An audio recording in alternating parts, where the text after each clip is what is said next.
નમસ્કાર વિદ્યાર્થી મિત્રો, હું હાર્દિક દામલિયા ઓસ્કર ક્લાસીસની યુટ્યુબ ચેનલમાં તમારું સ્વાગત કરું છું. વિદ્યાર્થી મિત્રો, આજે આપણે ધોરણ 10નું ચેપ્ટર નંબર 3 એટલે કે દ્વિચલ સુરેખ સમીકરણ યુગ્મનો અભ્યાસ કરવાનો છે. સ્ટાર્ટિંગની અંદર તમને એક વાત બતાવવા માગું છું કે આ ચેપ્ટરનો ઉપયોગ ગણિતના બીજા બધા ચેપ્ટરમાં પણ ઘણો બધા પ્રમાણમાં થાય છે. તો આ ચેપ્ટરને ખૂબ જ સારી રીતે આપણે સમજવાનું છે. એકદમ સરળ ગણી શકાય એવું ચેપ્ટર દ્વિચલ સુરેખ સમીકરણ યુગ્મ. તો સૌથી પહેલાં આપણે આ ચેપ્ટરના બેઝિકનો ખ્યાલ મેળવી લઈએ. દ્વિચલ સુરેખ સમીકરણ યુગ્મનો પાયાનો ખ્યાલ કે દ્વિચલ સુરેખ સમીકરણ કોને કહેવાય અને તેનો પાયાનો ખ્યાલ શું છે. તો સૌથી પહેલાં હું તમને એક એક્ઝામ્પલ આપવા માગું છું. અહીંયા તમે જોઈ શકો છો, એક સમીકરણ આપ્યું છે 2x - 3y + 5 = 0. આ સમીકરણ ઉપર બરાબર નિરીક્ષણ કરો. તમે અહીંયા જોઈ શકો છો કે આ સમીકરણમાં બે ચલ છે. ચલ એટલે શું? જેની કિંમત બદલી શકે એવી વેરાયટી હોય એને ચલ કહેવાય. અહીંયા એક્સ અને વાય એ બે ચલ છે. આ બંનેની કિંમત આપણે કંઈ પણ મૂકી શકીએ, કંઈ પણ મળી શકે છે. તો એક્સ અને વાય એ બે ચલ હોવાથી આ સમીકરણમાં દ્વિચલ છે એવું કહી શકાય. હવે સુરેખ એટલે શું? તમે જુઓ, એક્સ અને વાય જે ચલ છે એની ઘાત કેટલી છે? તો કે એક્સ અને વાયની ઉપર કંઈ પણ નથી એટલે એની ઘાત એક ગણાય અને કોઈ પણની ઘાત એક હોય એવા સમીકરણને સુરેખ સમીકરણ કહેવાય. તો સુરેખ સમીકરણ યુગ્મ એટલે શું? આ એક સમીકરણ છે. આવું તે સેમ ટુ સેમ આપણે બીજું સમીકરણ લખવાનું છે. આવા બે સમીકરણ લખશું એટલે આપણે કહી શકશું કે દ્વિચલ સુરેખ સમીકરણ યુગ્મ. તો આ જે પહેલું સમીકરણ છે તેનું પ્રમાણિત સ્વરૂપ શું આવી શકે? તો અહીંયા તમે જોઈ શકો છો કે જે પહેલું સમીકરણ છે એનું પ્રમાણિત સ્વરૂપ મેં બાજુમાં લખ્યું છે a1x + b1y + c1 = 0. તો કે એક્સનો સહગુણક કોણ છે? a1. તમે સમીકરણમાં જુઓ, એક્સનો સહગુણક કોણ છે? તો કે 2. તો a1ની કિંમત કેટલી થઈ? 2. એવી રીતે વાયનો સહગુણક b1 છે તો અહીંયા વાયની કિંમત કેટલી થાય છે? -3. એવી રીતે c1 એટલે અચળ પદ કેટલું આપ્યું છે અહીંયા? 5. તો તમને a1, b1 અને c1ની કિંમત શું આવી શકે એ પણ તમને આવડવું જોઈએ. આ મેં એક સમીકરણ લીધું. એવું સેમ ટુ સેમ હું બીજું સમીકરણ લઉં 3x + 6y - 3 = 0. તો જે આ બીજું સમીકરણ તમે જોઈ શકો છો એનું પ્રમાણિત સ્વરૂપ શું થશે? તો કે a2x + b2y + c2 = 0. પહેલું સમીકરણ હતું એટલે a1 કીધેલું હતું. આ બીજું સમીકરણ છે એટલે a2 કીધું. જ્યાં 2 આવે નીચે એટલે બીજું સમીકરણ છે. a1x + b1y + c1 હોય તો એ પહેલું સમીકરણ છે. તમે અહીંયા જોઈ શકો છો બે સમીકરણ આપણને આપેલા છે. તો આ બંને સમીકરણના આપણને કયા સ્વરૂપ મળી ગયા છે? પ્રમાણિત સ્વરૂપ મળી ગયેલા છે. હવે કોઈ પણ દ્વિચલ સુરેખ સમીકરણ હોય તો એનો આકાર હંમેશા આપણને રેખા મળે. અહીંયા કેટલા સમીકરણ છે? તો કે અહીંયા બે સમીકરણ છે. તો આપણને કેટલી રેખાઓ મળશે? બે રેખાઓ મળશે. હવે આ બે રેખાઓ જે છે એમની વાત હું તમને આગળ કરું કે દ્વિચલ સુરેખ સમીકરણનો આકાર આપણને રેખા મળશે અને આ રેખાઓ કેટલી મળશે? ટોટલ બે મળશે. આ બંને રેખાઓ એક જ બિંદુમાં છેદે તો એનો ઉકેલ આપણને 1 મળે. આ બંને રેખાઓ એકબીજાને છેદે જ નહીં તો એનો ઉકેલ આપણને 0 મળે. અને આ બંને રેખાઓ અનંત બિંદુમાં છેદે તો એનો ઉકેલ આપણને અનંત મળે. બીજી કોઈ પણ શક્યતા આપણે બનાવી શકતા નથી. તો આ બંને રેખાઓ કેટલા બિંદુમાં છેદી શકે એની તમને વાત કરું તો માત્ર 3 જ શક્યતા બની શકે. ચોથી શક્યતા તમે ક્યારેય બનાવી શકશો નહીં. તો સૌથી પહેલાં હું તમને કહું કે આ બંને રેખાઓ અનન્ય બિંદુમાં છેદે. અનન્ય બિંદુ એટલે શું? એક જ બિંદુ. બંને રેખાઓ જો એક જ બિંદુમાં છેદતી હોય તો એને અનન્ય બિંદુમાં છેદે તેમ કહી શકાય. બીજી વાત કરી સમાંતર રેખા. સમાંતર એટલે શું? બંને રેખાઓ ક્યાંય ભેગી નથી થતી એટલે એકબીજાને છેદતી નથી એવી રેખાઓને સમાંતર રેખાઓ કહેશું. અને સંપાતી રેખા એટલે શું? કે બંને રેખાઓ ઉપરા ઉપર હોય એટલે કે અનંત બિંદુમાં છેદતી હોય તો એવી રેખાને આપણે કઈ રેખાઓ કહેશું? સંપાતી રેખાઓ કહેશું. આની સિવાયનું કંઈ પણ વસ્તુ તમે બંને રેખાઓથી ક્યારેય બનાવી શકશો નહીં. તો સૌથી પહેલાં અનન્ય બિંદુમાં છેદે તે રેખાઓ કઈ રીતે હોઈ શકે? અહીંયા તમે આકૃતિમાં જોઈ શકો છો. એક રેખા છે અને એક બીજી રેખા છે. બંને તમે જુઓ એક જ બિંદુમાં છેદે છે. હવે એક જ બિંદુમાં છેદે તો આપણે કહી શકીએ કે એને કેટલો ઉકેલ મળે? જેટલા બિંદુમાં છેદે ને એટલા ઉકેલ મળે. અહીંયા એક જ બિંદુમાં છેદે છે તો એનો ઉકેલ આપણને 1 મળે છે. અને જ્યારે એક ઉકેલ મળતો હોય ત્યારે કેવું હોઈ શકે, એ રેખાઓ કેવી હોઈ શકે એ મારે તમને ખાસ કહેવું છે. તો ઉપર જે બે સમીકરણ દેખાય ને ત્યાં ફરીવાર નજર રાખો. A1ની કિંમત કેટલી હતી 2, B1ની કિંમત કેટલી હતી -3, C1ની કિંમત કેટલી હતી 5. એવી રીતે બીજા સમીકરણમાં જુઓ A2ની કિંમત કેટલી હતી 3, B2ની કિંમત કેટલી છે 6, C2ની કિંમત કેટલી છે -3. તમારે શું કરવાનું, A1ના છેદમાં A2 મેળવવાનો, એટલે કે A1 અને A2નો ગુણોત્તર મેળવવાનો, પછી B1ના છેદમાં B2નો ગુણોત્તર મેળવવાનો, પછી C1ના છેદમાં C2નો ગુણોત્તર મેળવવાનો. આવા 3 ગુણોત્તર મેળવવાના. જો ત્રણ ગુણોત્તરની કિંમત સમાન ન હોય, જો અહીંયા તમે જોઈ શકો છો કે પહેલાં A1 અને A2, પછી B1 અને B2 અને પછી C1 અને C2, ત્રણ ગુણોત્તરની કિંમત સરખી નથી, એટલે વચ્ચે ડઝ નોટ ઇક્વલ્સ ટુ લખ્યું છે. આ ત્રણ ગુણોત્તરની જો કિંમત આપણને સમાન ન મળે તો 100% તમે ગામને કહી શકો કે આ બંને રેખાઓ એક જ બિંદુમાં છેદે. આપણે દરેક રેખાઓને દોરવાની નથી, એને કઈ રીતે આપણને ખબર પડી જાય કે એક બિંદુમાં છેદે એ ખૂબ અગત્યનું છે. એવી રીતે સમાંતર રેખા હોય તો આપણને કેમ ખબર પડે કે આ રેખાઓ સમાંતર રેખાઓ છે? તો પહેલાં સમાંતર રેખા શું છે ને એ તમને સમજાવું. અહીંયા તમે જોઈ શકો છો કે આ બંને રેખાઓ જો ગમે એટલી લંબાવો એ ક્યારેય એકબીજાને ભેગી મળવાની નથી. એટલે આ બંને રેખાઓ ક્યાંય એકબીજાને છેદવાની નથી, એટલે એનો ઉકેલ આપણને મળવાનો નથી. એટલે આનો ઉકેલ 0 થશે. 9મા ધોરણની ભાષામાં કહું, ઉકેલ ન મળે તો એને ખાલી ગણ કહેવાય. એટલે આનો ઉકેલ ખાલી ગણ થશે, પણ એક પણ ઉકેલ મળશે નહીં. એટલે આનો ઉકેલ કેવો થશે? ખાલી ગણ થશે. આપણને કેમ ખબર પડે કે આ રેખાઓ સમાંતર રેખાઓ છે? રેખાઓ દોરીને વાત નથી કરવાની, સમીકરણ ખાલી જોવાના. તો તમારે શું કરવાનું? હમણાં આપણે 3 ગુણોત્તર મેળવ્યા, એમ 3 ગુણોત્તર આમાં પણ મેળવવાના. A1ના છેદમાં A2, B1ના છેદમાં B2, C1ના છેદમાં C2, આ 3 ગુણોત્તર મેળવવાના.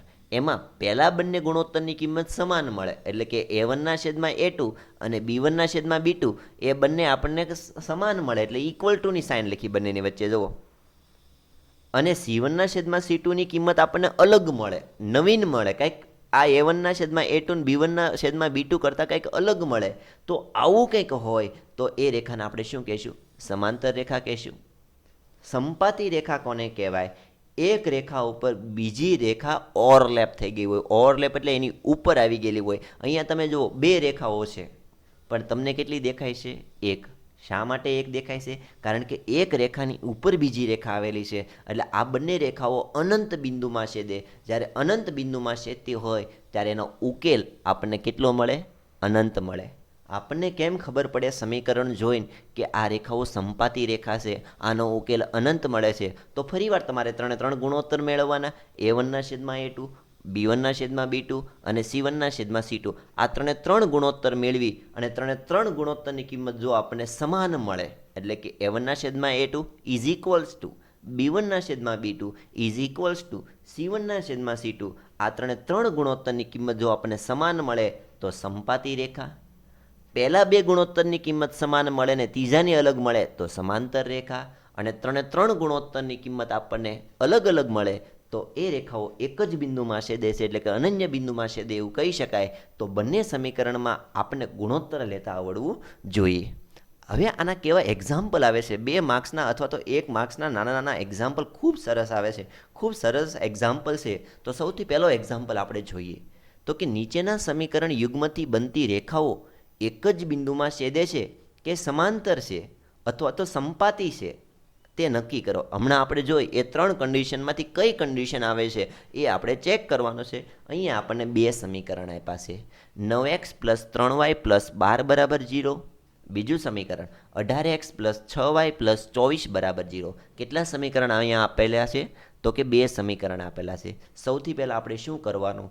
3 ગુણોત્તર મેળવવાના છે. તો સૌથી પહેલાં આપણે A1ના છેદમાં A2, A1 અને A2 શું છે? એક્સના સહગુણક છે. પહેલા સમીકરણમાં હોય તો એને એક્સનો સહગુણકને A1 કહેવાય, બીજા સમીકરણમાં એક્સના સહગુણકને A2 કહેવાય. તો અહીંયા જોઈ શકો A1ના છેદમાં A2 તો કિંમત કેટલી આવશે? 9ના છેદમાં 18, કારણ કે A1ની કિંમત 9 છે અને A2ની કિંમત કેટલી છે? 18. હવે બંનેનો આપણે છેદ ઉડાડીએ તો 9 દુ 18 થાય. તો આ ગુણોત્તર આપણને 1ના છેદમાં 2 મળશે. હવે તેવી જ રીતે આપણે B1ના છેદમાં B2નો ગુણોત્તર મેળવો તો કે B1ની કિંમત કેટલી છે? 3. B2ની કિંમત કેટલી છે? 6. તો 3ના છેદમાં 6 છેદ ઉડાડો તો જવાબ કેટલો આવશે? 1ના છેદમાં 2. એવી જ રીતે આપણે C1 છેદમાં C2ની કિંમત મેળવીએ તો C1ની કિંમત કેટલી છે 12, C2ની કિંમત કેટલી છે 24, તો 12/24 કરશો તો એનો છેદ ઉડશે 12 દુ 24 એટલે 1/2. અહીંયા તમે જુઓ વિદ્યાર્થી મિત્રો, 3 ગુણોત્તર આપણને એકદમ સમાન મળે છે. તો કે A1/A2ની કિંમત પણ 1/2 મળી, B1/B2ની કિંમત પણ 1/2 મળી, C1/C2ની કિંમત પણ 1/2 મળી. એટલે કે 3 ગુણોત્તર A1/A2 is equals to B1/B2 is equals to C1/C2, એટલે કે 3 ગુણોત્તર સમાન મળે તો આપણે આગળ વાત કરી હતી કે આ રેખાઓ કઈ રેખાઓ હોઈ શકે? સમપાતી રેખાઓ હોઈ શકે. આનો ઉકેલ આપણને કેટલો મળે છે? અનંત મળે છે. આમાં MCQ પૂછે કે આનો ઉકેલ કેટલો મળે? તો અનંત મળે. આ રેખાઓ કેવી છે? તો કે આ રેખાઓ સમપાતી છે. Same to same example number 2 જોઈએ. નીચેના સમીકરણ યુગ્મથી બનતી રેખાઓ એક જ બિંદુમાં છેદે કે સમાંતર છે અથવા તો સમપાતી છે તે નક્કી કરો. સેમ ક્વેશ્ચન છે, ખાલી સમીકરણ અલગ છે. 2x + y - 6 = 0, 4x - 2y - 4 = 0. આ સમીકરણમાં સૌથી પહેલાં આપણે A1/A2 મેળવીએ તો 2/4 થશે, એટલે કે આનો ગુણોત્તર આપણને 1/2 મળશે. તેવી જ રીતે આપણે B1/B2 મેળવો તો ધ્યાન આપજો, નિશાની ખાસ જોવાની છે. તો B1ની કિંમત 1 છે અને B2ની કિંમત જુઓ -2 છે. ખાલી 2 લખ્યું તો મરી જશો. B2ની કિંમત -2 છે. એવી જ રીતે આપણે C1/C2ની કિંમત મેળવીએ તો C1ની કિંમત -6 છે અને C2ની કિંમત -4 છે. માઇનસ માઇનસ કટ થઈ જાય અને છેદ ઉડાડીએ તો કે 3 દુ 6 અને 2 × 2 એટલે 4 થાય. તો જવાબ આપણને 3/2 મળશે. અહીંયા 3 ગુણોત્તર પર ખાસ નિરીક્ષણ કરો. જો તો આ 3 ગુણોત્તર સમાન છે કે 3 અલગ છે? મને અહીંયા 1/2, -1/2 અને 3/2 આ 3 ગુણોત્તર એકદમ અલગ દેખાય છે.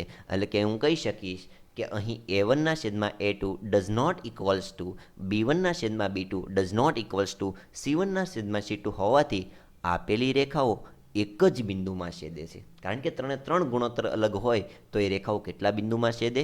એક જ બિંદુમાં છેદે છે. લાસ્ટ એક્ઝામ્પલ આનો જોઈએ. Example number 3.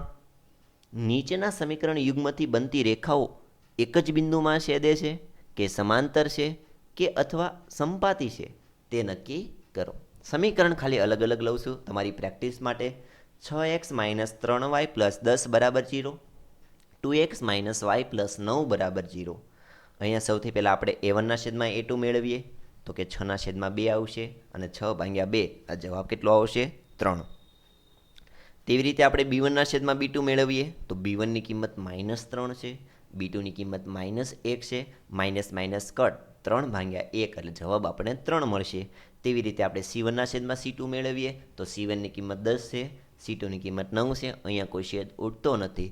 હવે 3 ગુણોત્તરને વ્યવસ્થિત જુઓ તો પહેલા 2 ગુણોત્તર આપણને એકદમ સમાન મળ્યા અને ત્રીજો ગુણોત્તર આપણને અલગ મળ્યો.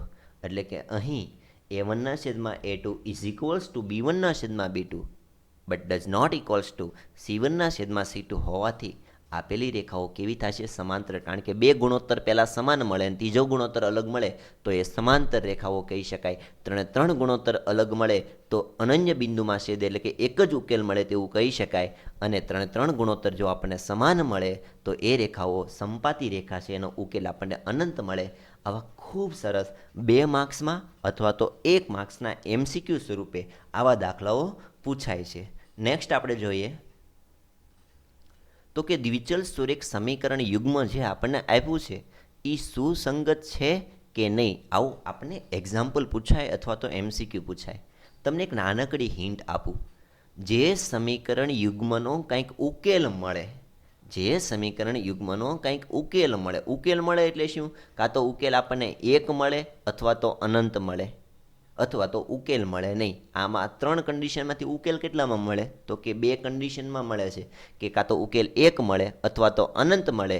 તો જ્યાં ઉકેલ 1 મળતો હોય અથવા તો અનંત મળતો હોય ને ત્યાં આપણે કહીશું કે આ સમીકરણ યુગ્મ સુસંગત છે. પણ જ્યાં આપણને ઉકેલ જ નહીં મળે, આપણને સમાંતર રેખાની અંદર કોઈ પણ ઉકેલ મળતો નથી, માટે સમાંતર રેખા એ સુસંગત નથી. તો એને સમજીએ આપણે. તો ઉકેલ મળે એનો મતલબ સીધો થાય સુસંગત છે, પણ ઉકેલ ન મળે તો એનો સીધો મતલબ શું થાય? સુસંગત નથી. તો તો ઉકેલ આપણને કેમાં મળતો હતો? તો કે આપણને ખબર છે કે બંને રેખાઓ અનન્ય બિંદુમાં છેદે, એટલે કે એક ઉકેલ મળે છે અહીંયા. એટલે જ્યાં એક ઉકેલ મળતો હશે ને ત્યાં આપણે કહીશું કે આ રેખાઓ કેવી છે? સુસંગત છે. બીજી કન્ડિશન લો તો કે સંપાતી રેખાઓ, એક રેખા બીજી રેખા ઉપર ઓવરલેપ થયેલી હોય, એની ઉપર સંપાત થયેલી હોય, તો ત્યાં આપણને અનંત ઉકેલ મળે છે. ભલે ને એક કરતાં ઘણા બધા વધારે ઉકેલ મળે છે, ઉકેલ તો મળે છે ને. તો આ રેખાઓને પણ આપણે સુસંગત છે એવું કહી શકીએ. પણ જ્યારે સમાંતર રેખાઓ છે, જ્યારે એકબીજાને ક્યારેય મળવાની નથી, તો આપણે કહીશું કે આ રેખાઓને એક પણ ઉકેલ મળતો નથી. માટે જ્યારે સમાંતર રેખા હશે ત્યારે એવું કહેવાનું છે કે આપેલી રેખાઓ સુસંગત નથી. એટલે તમારે મગજમાં એક વસ્તુ ફિટ કરીને રાખવાની છે, જ્યાં ઉકેલ મળે તે સુસંગત છે, જ્યાં ઉકેલ ન મળે તે સુસંગત નથી. હવે વિદ્યાર્થી મિત્રો, કોઈ પણ દ્વિચલ સુરેખ સમીકરણ તમને આપ્યું હોય, એને તમારે પ્રમાણિત સ્વરૂપમાં ફેરવતા શીખવાનું છે. પ્રમાણિત સ્વરૂપ કોને કહેવાય એ હું તમને સમજાવું. તો અહીંયા પ્રમાણિત સ્વરૂપ લખ્યું છે ax plus by plus c બરાબર 0. એટલે કે એક્સની આગળ કંઈક કિંમત હોય, વાયની આગળ કંઈક કિંમત હોય અને કંઈક અચળ પદ હોય અને બરાબર કરીને 0 હોય. આવું કોઈ પણ સમીકરણમાં આપણને જોવા મળે તો એ સમીકરણ પ્રમાણિત સ્વરૂપમાં છે એવું કહી શકાય. કોઈ પણ એક્ઝામ્પલ, કોઈ પણ વ્યવહારિક દાખલો ગણતા પહેલાં સમીકરણ જો પ્રમાણિત સ્વરૂપમાં ન હોય તો પ્રમાણિત સ્વરૂપમાં ફેરવવા પડે. એટલે આ ચેપ્ટર નંબર 3ના કોઈ પણ દાખલા જો આપણે શીખવા હશે તો સૌથી પહેલાં આપણે એ શીખવું પડશે કે જે કોઈ સમીકરણ આપ્યું છે એ પ્રમાણિત સ્વરૂપમાં છે કે નહીં. તો પ્રમાણિત સ્વરૂપમાં ન હોય તો એને પ્રમાણિત સ્વરૂપમાં ફેરવવા પડશે. જો આપણને પ્રમાણિત સ્વરૂપમાં ફેરવતા આવડતું હશે તો આપણે દાખલાઓ આરામથી ગણી શકશું. તો સૌથી પહેલાં આજે આપણે આ છેલ્લી વાત કરવી છે કે કોઈ પણ આપણને સમીકરણ આપ્યું હોય જે પ્રમાણિત સ્વરૂપમાં ન હોય તો એને પ્રમાણિત સ્વરૂપમાં કઈ રીતે ફેરવી શકાય. ફરી વાર કહું છું, પ્રમાણિત સ્વરૂપ કોને કહેવાય? તો કે એક્સની આગળ કંઈક કિંમત હોવી જોઈએ, વાયની આગળ કંઈક કિંમત હોવી જોઈએ અને અચળ પદ હોય ને બરાબર કરીને 0 હોય ને, આવું ગમે એ સમીકરણ તમે પાડી જાઓ ને, આ સમીકરણને પ્રમાણિત સમીકરણ કહી શકાય છે. તો સૌથી પહેલાં હું તમને એક્ઝામ્પલ નંબર 1થી શીખવાડું. અહીંયા તમે જુઓ, 3/2 into x plus 5/3 into y બરાબર 7. હવે જો બરાબરની આ બાજુ સંખ્યા હોય તો પણ ચાલે અને આ બાજુ સંખ્યા હોય તો પણ ચાલે. એટલે તમે કોઈ પણ બાજુ 7ને લઈ શકો છો. જો +7 બરાબરની સામેની બાજુ છે, આ બાજુ હોય તો -7 બરાબર 0. એટલે ગમે એ બાજુ હોય ને એ પ્રશ્ન નથી. પણ પ્રશ્ન મોટો શું છે કે એક્સની આગળ કંઈક સંખ્યા હોવી જોઈએ અને વાયની આગળ કંઈક સંખ્યા હોવી જોઈએ. એ સંખ્યા અપૂર્ણાંકમાં ન હોવી જોઈએ. અહીંયા તમે જુઓ 3/2 આવી સંખ્યા ન હોવી જોઈએ. ખાલી 3 હોત તો ચાલે, ખાલી 5 હોત તો ચાલે, પણ અહીંયા 3/2 5/3 જ્યારે આપણને અપૂર્ણાંકમાં સંખ્યાઓ આપી હોય તો આ સમીકરણને આપણે પ્રમાણિત સ્વરૂપ કહી શકશું નહીં. તો આ સમીકરણ પ્રમાણિત નથી. માટે આપણે એને પ્રમાણિતમાં ફેરવવું હોય, જ્યારે આપણને અપૂર્ણાંક આપ્યા હોય ત્યારે આપણે શું કરવાનું? એકદમ સરળ વસ્તુ. જ્યારે આપણને છેદમાં, તમારે છેદ જોવાનું હંમેશા, છેદ ઉપર બહુ મસ્ત કામ છે. અહીંયા તમે જુઓ, છેદમાં 2 છે અને વાયની બાજુમાં છેદમાં 3 છે. જ્યારે છેદમાં કંઈક સંખ્યા આપી હોય ત્યારે ક્રોસ ગુણાકાર કરવાનો. હવે ક્રોસ ગુણાકાર બધાને આવડે. તો કે જુઓ, 3 અને 3 એ ક્રોસમાં છે અને 5 અને 2 ક્રોસમાં છે. એનો ક્રોસ ગુણાકાર કરો તો 3 × 3 એટલે કેટલા થઈ જશે? 9x થઈ જશે. એવી રીતે 5 અને 2નો ગુણાકાર કરશો એટલે 10y થશે. છેદમાં 2 અને 3નો ગુણાકાર કરશો એટલે કેટલા થશે? 6. આને આપણે ક્રોસ ગુણાકાર કર્યો કહેવાય. 3 તેરી 9x પ્લસ 5 દુ 10y ના છેદમાં 6 બરાબર 7. હવે તમે જુઓ, છેદમાં કેટલા છે? 6. તો બરાબરની સામેની બાજુ જાય તો ગુણાકારમાં જાય તો 6 + કેટલા થશે? 42. તો શું સમીકરણ આવશે? તો કે 9x પ્લસ 10y બરાબર 42. આ સમીકરણ આપણે પ્રમાણિત સ્વરૂપમાં ફેરવું તેમ કહી શકાય. પહેલાં સમીકરણ ઉપર કેવું હતું, નીચે કેવું થઈ ગયું એ જુઓ. ઉપર સમીકરણ છે એવું લઈને કોઈ પણ દાખલો નથી ગણવાનો. તમને ગમે સારી એટલી મેથડ આવડતી હશે, પણ એને પ્રમાણિત સ્વરૂપમાં ફેરવતા નહીં આવડતું હોય ને તો આ ચેપ્ટર તમારા માટે કાંઈ કામનું નથી. કોઈ પણ અપ્રમાણિત સ્વરૂપ આપ્યું હોય ને એને તમે પ્રમાણિત સ્વરૂપમાં ફેરવી દો ને તો તમને એકદમ દાખલાઓ તમારા માટે સરળ બની જશે. તો આ જે ઉપર સમીકરણ હતું એનું નીચે સમીકરણ ફેરવું છે એ પ્રમાણિત છે. કારણ કે પ્રમાણિત કઈ રીતે કહી શક્યા? કારણ કે એક્સની આગળ 9 છે, વાયની આગળ 10, એટલે એક્સની આગળ કંઈક સંખ્યા હોવી જોઈએ, વાયની આગળ સંખ્યા હોવી જોઈએ, કંઈક અચળ પદ, અહીંયા અચળ પદ 42 આપ્યું છે. ઓકે, આ સમીકરણ કેવું છે? પ્રમાણિત સ્વરૂપમાં છે. આવા સ્વરૂપમાં જે કોઈ પણ વસ્તુ આવે ને એને આપણે પ્રમાણિત કહેવાની છે. તો આપણે અહીંયા કહી શકીએ કે જ્યારે છેદમાં કોઈ પણ સંખ્યા હોય તો શું કરવાનું છે? આપણે ક્રોસ ગુણાકાર કરવાથી આપણને પ્રમાણિત સ્વરૂપ મળતું હોય છે. બીજું એક એક્ઝામ્પલ આપણે જોઈએ. અહીંયા 0.2x પ્લસ 0.3y બરાબર 1.3 પોઈન્ટમાં આપ્યું હોય ને તો પણ આપણે પ્રમાણિત નથી કહેવાનું. પોઈન્ટમાં આપ્યું હોય તો પોઈન્ટ આપણે દૂર કરતાં આપણને આવડવું જોઈએ. તો 0.2 છે તો એને એમ લખાય કે 2x/10 લખીએ કાંઈ ને 0.2 એટલે 2/10 એટલે પોઈન્ટ દૂર થાય. એવી રીતે 0.3 છે તો 3/10, એવી રીતે 1.3 છે તો 13/10. હવે જો બધાના છેદમાં 10 છે તો 10 શું થઈ જાય? બરાબરની બંને બાજુ છેદમાં 10 છે એટલે 10 કેન્સલ થઈ જાય. તો સમીકરણ આપણને શું મળવાનું છે? તો કે 2x + 3y = 13.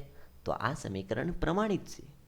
તો જ્યારે આપણને પોઈન્ટવાળી કોઈ પણ કિંમત આપી હોય, એટલે કે દશાંશ સંખ્યાનું જ્યારે આપણને પોઈન્ટવાળું આપ્યું હોય ત્યારે એનો અપૂર્ણાંકમાં ફેરવીને અને આપણે એ પોઈન્ટને શું કરવાનો છે? દૂર કરવાનો છે. ને આ રીતે પ્રમાણિત સ્વરૂપ મેળવી શકાય છે.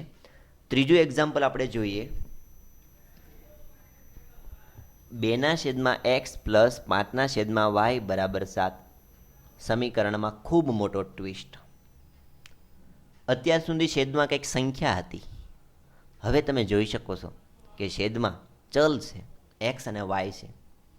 જ્યારે છેદની અંદર કોઈ પણ ચલ આપ્યા હોય, એટલે કે એક્સ અને વાય આપ્યું હોય, ત્યારે આપણે શું કરવાનું છે? કંઈક નવા ચલને ધારવા પડશે. આ જૂના ચલ એક્સ અને વાય છે એને આપણે ભૂલી જવાનું છે પ્રમાણિતમાં ફેરવવા માટે. યાદ રાખજો, છેદમાં ગમે ત્યારે ચલ આપ્યા હોય ને ત્યારે આપણે નવા ચલને ધારણ કરવાના છે. નવા ચલ કઈ રીતે ધારી શકાય એ સરળ છે. હવે તમે જુઓ, પહેલાં અહીંયા સમીકરણમાં 2/x છે તો આપણે ચલ કઈ રીતે ધારવો? ઉપર કોઈ પણ સંખ્યા હોય એ નહીં લેવાની. આપણે શું લેવાનું? 1/x. ઉપર 5 હોય 15 હોય એ આપણો વિષય નથી. ઉપર કોઈ પણ સંખ્યા હોય ત્યાં આપણે એક જ લેવાનો અને 1/x એનું કંઈક નવું નામ આપવાનું. માની લો કે એનું નામ આપણે a આપી દઈએ તો 2/x = a.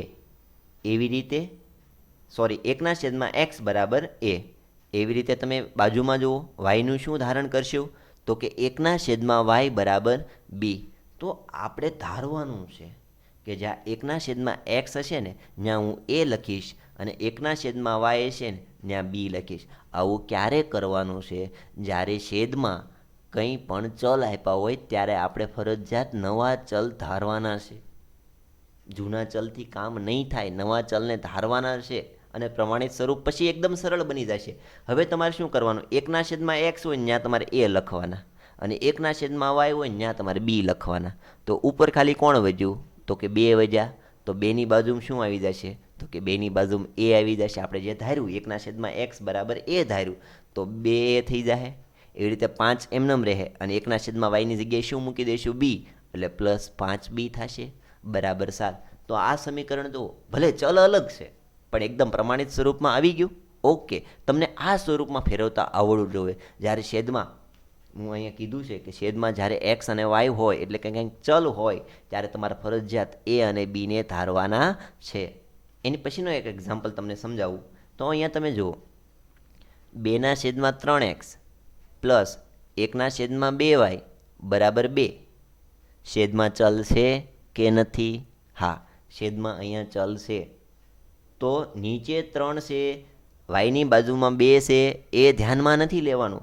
તમારે તો આ રીતે જ ધારવાનું છે કે 1/x = a અને 1/y = b. બાકીની 2/3 એમનેમ પડ્યું રહેવા દેવાનું છે. તો અહીંયા તમે જોઈ શકો છો 2/3 એમનેમ રહેવા દીધું, ઉપર શું લખી નાખ્યું? a. એવી રીતે 1/2 એમનેમ રહેવા દીધું, ઉપર શું લખી નાખ્યું? b = 2. એટલે કે 2a/3 + b/2 = 2. મેં શું કર્યું? જ્યાં 1/x હોય ને ત્યાં a લખવાનું અને 1/y હોય ત્યાં શું લખવાનું? b. બાજુના બે સમીકરણમાં થોડોક ફરક છે, એ ફરક જ સમજાવવાનો છે. એકદમ સરળ રીતે સમજજો. હવે શું કરું, છેદમાં જુઓ સંખ્યા આવી ગઈ, એટલે આપણે સંખ્યા છેદમાં હોય એટલે ખબર છે શું કરી દેવાનું, ક્રોસ ગુણાકાર. તો ક્રોસ ગુણાકાર કરીએ તો બે પહેલાં બે સાથે ગુણાય એટલે 4a પ્લસ 3b છેદમાં 6 બરાબર 2. હવે 6 ગુણાકારની સામેની બાજુ જાય એટલે 6 ગુણ્યા 2 એટલે 4a પ્લસ 3b બરાબર કેટલા થશે, 12. તો અહીંયા મેં અલગ અલગ 4 સમીકરણ લખ્યા હતા જે પ્રમાણિત નહોતા, અને એને કેમ ફેરવા, આપણે પ્રમાણિત સ્વરૂપમાં ફેરવા છે. હજી મારે એવા 3 સમીકરણ બતાવવા છે જે પ્રમાણિત નથી અને એને પ્રમાણિતમાં કઈ રીતે ફેરવી શકાય છે. તો જુઓ, પ્રમાણિત સ્વરૂપ આપણને ખબર છે કે ax plus by plus c બરાબર શું આવે, 0. અહીંયા જો એક સમીકરણ આપ્યું છે, 2ના છેદમાં વર્ગમૂળમાં x પ્લસ 5ના છેદમાં વર્ગમૂળમાં y બરાબર 7. છેદમાં તમારે ખાસ નિરીક્ષણ કરવાનું, જ્યારે પ્રમાણિત સ્વરૂપમાં ફેરવતા હોય, જેને છેદને મઠારતા આવડે છે, છેદમાં શું છે તેનું શું કરવાનું છે એ કામ કરતા આવડે છે, એને સમીકરણ એકદમ પ્રમાણિત સ્વરૂપમાં બનાવવા સરળ બની જાય છે. અહીંયા તમે જુઓ, છેદમાં વર્ગમૂળમાં x છે અને એક બાજુ છેદમાં વર્ગમૂળમાં y છે. તો આપણે શું ધારવાનું છે, તો વર્ગમૂળ જ્યારે આપ્યું ત્યારે વર્ગમૂળ સાથે જ ધારી લઈ લેવાનું. તો 1ના છેદમાં વર્ગમૂળમાં x બરાબર a અને 1ના છેદમાં વર્ગમૂળમાં y બરાબર b. તો જ્યાં આપણને 1ના છેદમાં વર્ગમૂળમાં x દેખાય ત્યાં તમારે a લખવાનું, અને 1ના છેદમાં વર્ગમૂળમાં y દેખાય ત્યાં શું લખવાનું છે, b. તો આ સમીકરણ શું બની જાય, તો કે 2m નમ રહેશે, 1/√x નું a થઈ જશે, એટલે 2a પ્લસ 5b બરાબર 7. તો આ પણ આપણું કયું સમીકરણ બની ગયું, પ્રમાણિત સ્વરૂપમાં ફરી ગયું. ઓકે, એની પછીનો એક્ઝામ્પલ જુઓ, 6x પ્લસ 3y બરાબર 5xy. 6x એકદમ બરાબર દેખાતું હતું, 3y એકદમ બરાબર દેખાય છે, બરાબર 5xy, પાંચેય બરાબર છે, પણ આપણને નડે છે કોણ, xy. આપણને જે વસ્તુ નડે છે, અહીંયા આપણને xy નડે છે, તો આપણે શું કરવાનું, આખા સમીકરણને xy વડે ભાંગી નાખવાનું. જ્યારે આ રીતે વધારાનો xy આપ્યો હોય ને ત્યારે આખા સમીકરણને xy વડે ભાંગી નાખવાનું. તો જો બધા નીચે xy લખી નાખો, તો કે 6xના છેદમાં xy, 3yના છેદમાં xy અને 5xyના છેદમાં xy. હવે તમે જુઓ, પહેલાં શરૂઆતમાં જુઓ 6xના છેદમાં xy, ઉપર નીચે શું ઉડી જાય, x ઉડી જાય, બીજામાં શું ઉડી જાય છે, y, ત્રીજામાં જો xy બે ઉડી જશે. તો આ સમીકરણ કેવું બની જશે, તો કે 6ના છેદમાં y પ્લસ 3ના છેદમાં x બરાબર 5. હવે આપણા ભારતમાં એવું છે કે પહેલાં x ને પછી y, તો આપણે એ પ્રમાણે જ કામ કરવાનું. પહેલાં આમાં x વાળું કયું પદ છે, તો કે 3ના છેદમાં x એ x વાળું પદ છે, એને આગળ લઈ લેવાનું, 6ના છેદમાં y એને પાછળ લઈ લેવાનું. તો શું થશે, તો કે 3ના છેદમાં x પ્લસ 6ના છેદમાં y બરાબર 5. મેં ખાલી ક્રમ ફેરવી દીધો એટલે કોઈ નવીન ન લાગે, બધાને એમ લાગે આ તો રોજ જોતા હતા ને એ જ વસ્તુ છે. તો કે 3ના છેદમાં x પ્લસ 6ના છેદમાં y બરાબર 5. હવે છેદમાં જુઓ, ચલ છે કે બીજું કાંઈ છે, ચલ છે ને. ઓકે, ચલ હોય ત્યારે શું કરવાનું છે, તો કે 1/x હોય ત્યાં a ધારવાનું, અને 1/y હોય ત્યાં શું ધારવાનું છે, b. 1/xની જગ્યાએ a મૂકી દો અને 1/yની જગ્યાએ b મૂકી દો. તો આ સમીકરણ કેવું આવશે, તો કે 3a પ્લસ 6b બરાબર 5. તો આ ત્રીજું પ્રમાણિત સ્વરૂપ મળી ગયું. એવી રીતે લાસ્ટ આપણે જોઈએ, આ 7 વસ્તુ મેં તમને બતાવી, આ સાથે 7 વસ્તુ જો તમને આવડતી હશે ને તો તમે આ ચેપ્ટરમાં મહારત હાસિલ કરી શકશો. અહીંયા એક છેલ્લું સમીકરણ આપ્યું છે, 5ના છેદમાં x-1 પ્લસ 1ના છેદમાં y-2 બરાબર 5. હવે અહીંયા તમે જુઓ, એક્સમાં કાંઈક પ્લસ માઇનસ થાય છે, એક્સની અંદર -1 કરેલો છે, જ્યારે એક્સની સાથે કંઈક માઇનસ કરેલું હોય, કંઈક પ્લસ કરેલું હોય, તો એ ભેગું આપણે ધારી લેવાનું. છેદમાં તો એક્સ ને વાય છે જ, તો એ ભેગું ધારશું. એટલે કઈ રીતે ધારશું, તો કે 1/x-1 બરાબર શું ધાર લેવાનું, એ ઉપર કઈ સંખ્યા છે ને એને જ જોવાની. 1/y-2 બરાબર શું ધારી લેવાનું, b. તો આ સમીકરણમાં જ્યાં 1/x-1 દેખાશે ત્યાં આપણે a લખશું, અને 1/y-2 દેખાશે ત્યાં આપણે શું લખવાનું છે, b. તો આ સમીકરણ કેવું બની જશે, 5 ઉપરના ખાલી 5 પડ્યા રહ્યા, આખા બરાબર પછી a થઈ ગયું, તો 5a પ્લસ 1/y-2 બરાબર તો b લખવાનું છે, એટલે ત્યાં આપણે b લખ્યું અને બરાબર 5.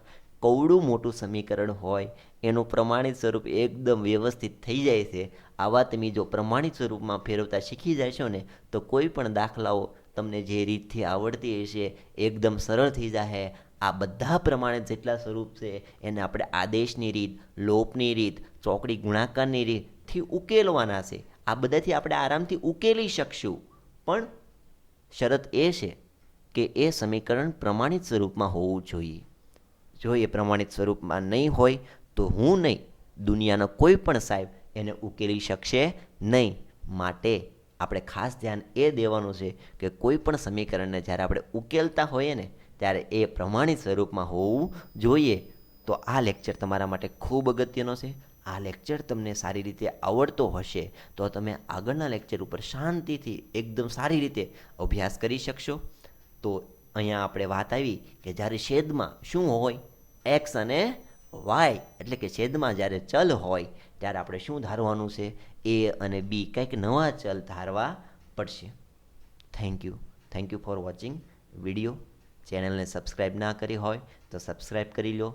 આપણું Facebook page Oscar engineering classes, આપણું ઇન્સ્ટાગ્રામ પેજ ઓસ્કાર-એન્જિનિયરિંગ, ગૂગલની અંદર ઓસ્કાર એન્જિનિયરિંગ ક્લાસીસ, આપણી વેબસાઇટ www.oscarengineeringclasses.com અને આપણી યુટ્યુબ ચેનલ ઓસ્કાર ક્લાસીસ. દરેક પેજમાં જઈ ગૂગલમાં જઈને રેટિંગ આપો, ફેસબુકના પેજને લાઈક કરો, શેર કરો અને સબસ્ક્રાઈબ કરો. Thank you.